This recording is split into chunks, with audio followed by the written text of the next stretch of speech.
বিধানসভা নির্বাচনে মহেশতলা থেকে তোমার নাম ঘোষণা করা হয়েছে, আজকে বিমান বসু ঘোষণা করেছে। তো কতটা প্রস্তুত? কঠিন লড়াই কিন্তু। যে কোনো লড়াই, সে লড়াই কঠিন হলেই তো সে লড়াই জোরে মজা আছে। আমরা এই লড়াইয়ের জন্য তৈরি আছি। বাংলাকে বাঁচানোর লড়াই, বাংলার মানুষ তার হারানো আত্মসম্মান, শিক্ষা ব্যবস্থা, স্বাস্থ্য ব্যবস্থা, বাংলার সংস্কৃতি, এই সব কিছুকে বাঁচানোর লড়াই, বাংলাকে একটু ভালো রাখবার লড়াই, এগিয়ে নিয়ে যাওয়ার লড়াই, সেই লড়াই আমরা লড়ি।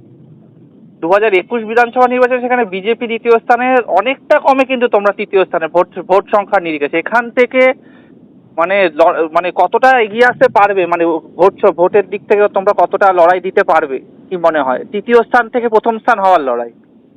অবশ্যই। দেখুন, রাজনীতিতে কোনো কিছুই এত স্থবির নয়। 5 বছর আগে আপনি যে সিচুয়েশনের কথা বলছেন তা পরিবর্তন হয়েছে। মানুষ অভিজ্ঞতার মধ্যে দিয়ে দেখেছেন যে বিজেপি তৃণমূল আসলে যা বলছে তা মুদ্রার এপিঠ ওপিঠ হিসেবে কাজ করছে। ভোট তো দেবেন মানুষ। ফলে রাজনীতিতে একদিনেও অনেক কিছু ঘটে যায়, 24 ঘন্টাতে অনেক কিছু ঘটে যায়। সেখানে তো শেষ 5 বছর আগের কথা আপনি বলছেন। আমরা আশাবাদী, আমরা লড়াই করব, মানুষের কথা বলবো, আমরা ভোটে জিতবো। ভোট মানে নির্বাচন তালিকা ঘোষণার আগে, তোমার নাম ঘোষণার আগে, তোমার একটা সোনারপুর দক্ষিণ থেকে শোনা যাচ্ছিল তোমার নাম একটা সম্ভাব্য, সেখান থেকে হঠাৎ করে মহেশতলা কেন?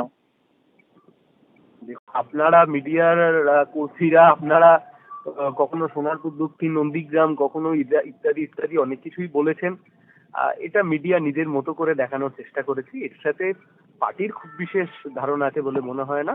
যাই হোক, পার্টি তার সিম্বলে যে কোনো জায়গায় যদি পার্টি লড়তে পাঠায়, যদি পার্টি এমনকি কোথাও প্রার্থী নাও করতো, তাহলে দলের জন্য খাটতাম।